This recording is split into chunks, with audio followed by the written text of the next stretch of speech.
Hello दोस्तों, नमस्कार। कैसे हो आप सभी? और आशा करता हूँ कि बढ़िया होंगे और बढ़िया अच्छे से तैयारी कर रहे होंगे मन लगा के।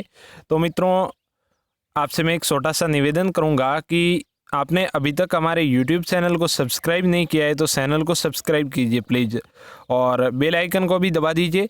चलिए शुरू करते हैं। आज का अपना टॉपिक है जो कल वाला ही है, राजस्थान के राजवंश एवं मुगल। कल अपने कुछ क्वेश्चन पढ़े थे राजस्थान के राजवंश एवं मुगलों के बारे में।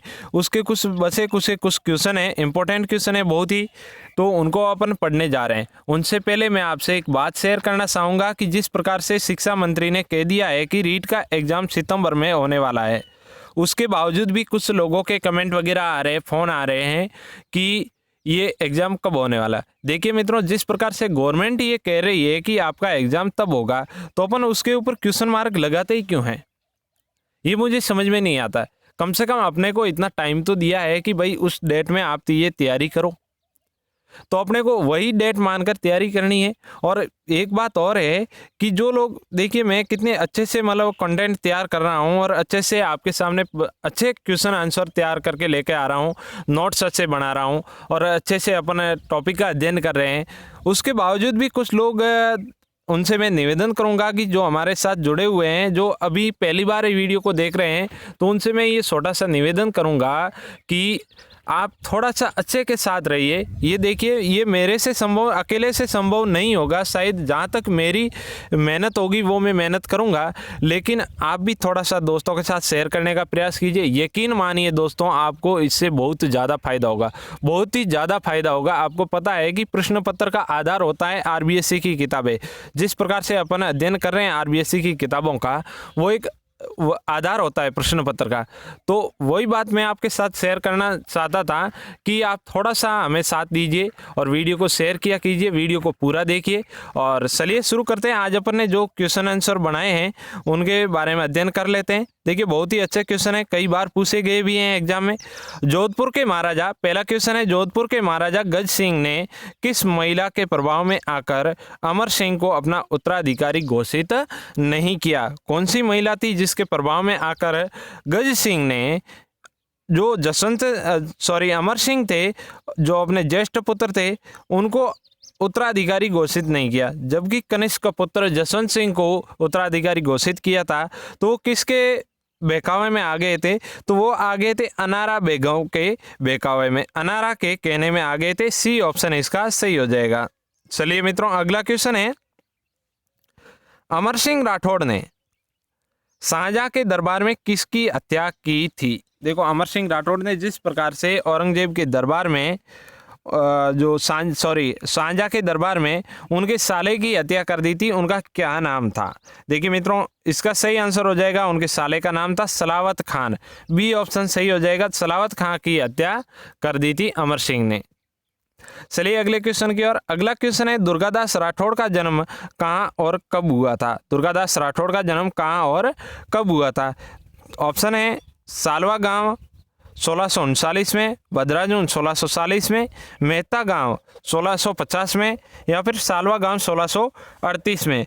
देखिए, दुर्गादास राठौड़ का जन्म कब हुआ था? तो मित्रों, ये हुआ था सालवा गांव में हुआ था और 1638 में हुआ था।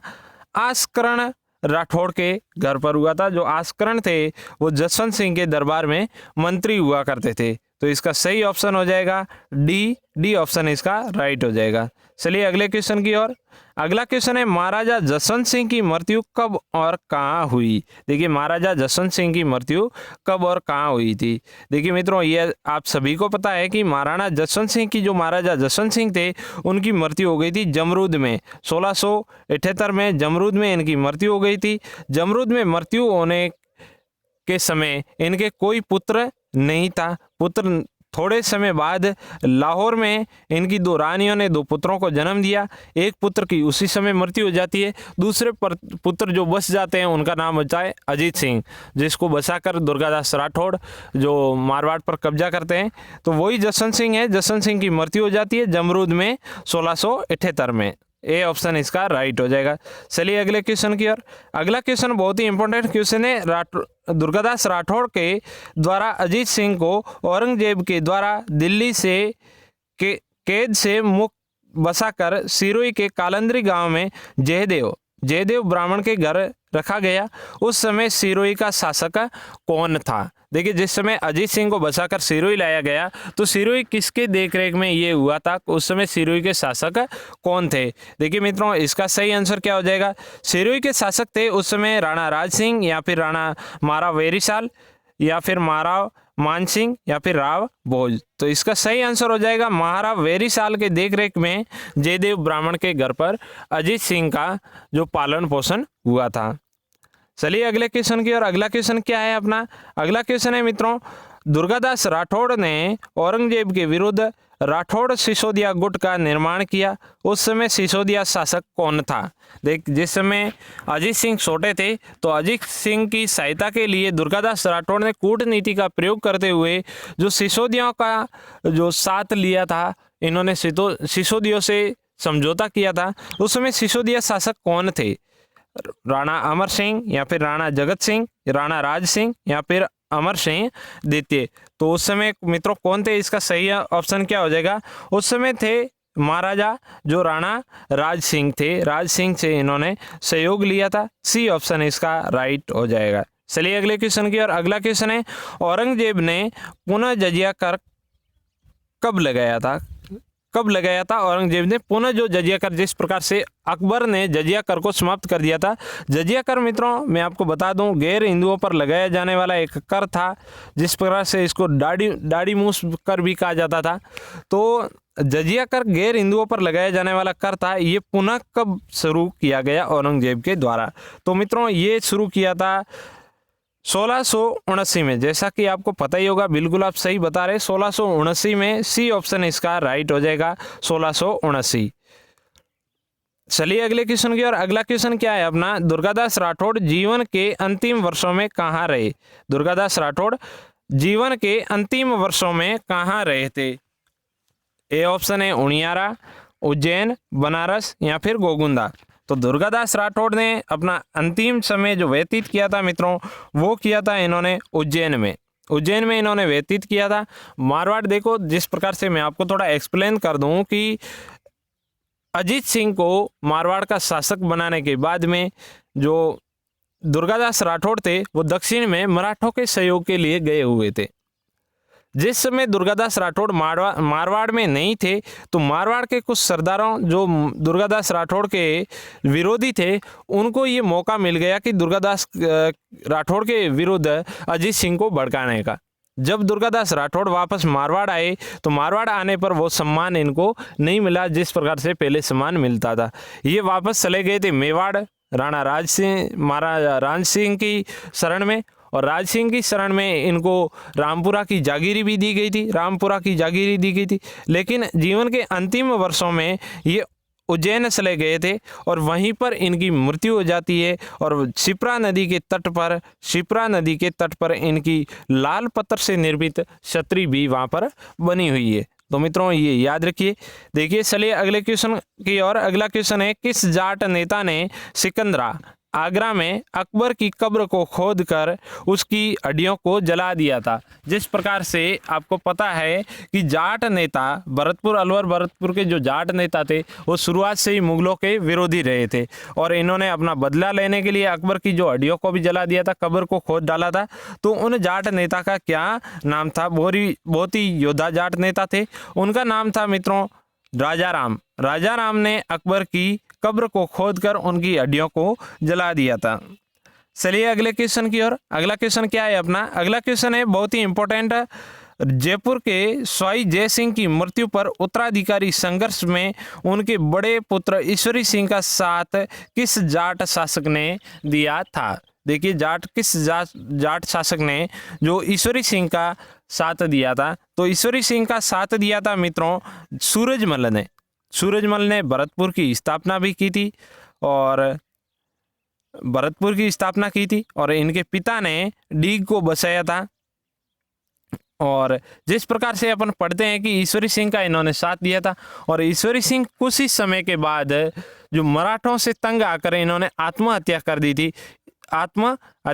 थी। जिस प्रकार से अपने को अपन पढ़ते हैं कि ईसर लाट इनकी जो आत्महत्या के संबंधित जुड़ी हुई है, इन्होंने जो एक बड़ी शिला पर चढ़कर इन्होंने वहाँ से कूदकर अपनी जान को त्याग दिया था, तो उसी को ईश्वरलाट बोला जाता है। और ज़्यादा समय तक इन्होंने शासन नहीं किया था, लेकिन ईश्वर सिंह का साथ जरूर दिया था सूरजमल ने। तो चलिए अगले क्वेश्चन की ओर। अगला क्वेश्चन क्या है अपना, अमर सिंह राठौड़ ने शाहजहां की नाराजगी की परवाह ना करते हुए किस व्यक्ति को 30,000 का पट्टा और नागौर के उत्तरदायित्व का भार सौंपा था? जिस प्रकार से अपन पढ़ते हैं कि राठौड़ अमर सिंह जो नागौर परगना के शासक हुआ करते थे, वो अपने स्वाभिमान के लिए बहुत ही प्रसिद्ध हुआ करते थे। इन्होंने स्वाभिमान की रक्षा करते हुए, जिस प्रकार से इसका ऑप्शन है सही है केसरी सिंह जोधा।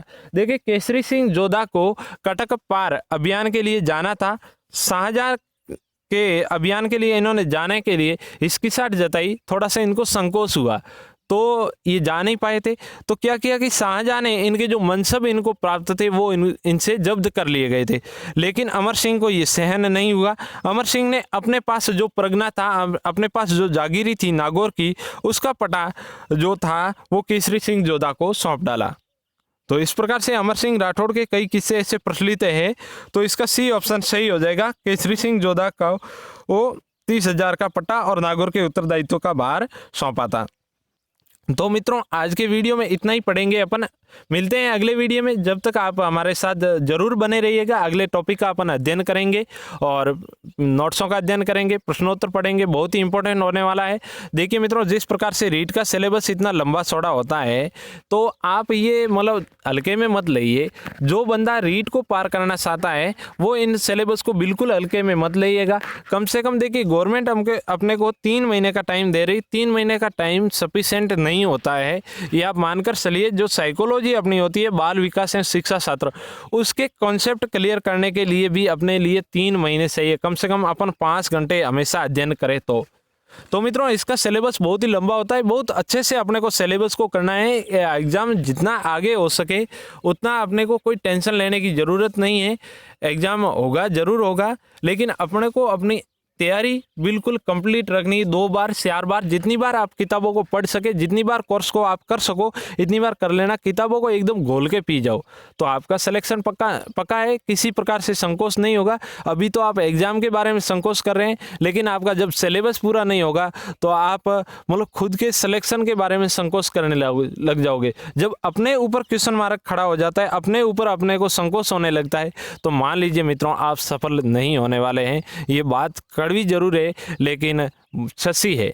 तो इस बात को ध्यान में रखते हुए अपनी तैयारी को जारी रखिए। बहुत अच्छे से तैयारी करिए। हमेशा कम से कम 5 से 6 घंटे इस लॉकडाउन में बहुत अच्छा समय मिल रहा है आपको, तो अच्छे से पढ़ाई करिए। मिलते हैं अगले वीडियो में। जब तक के लिए जय हिंद, जय भारत।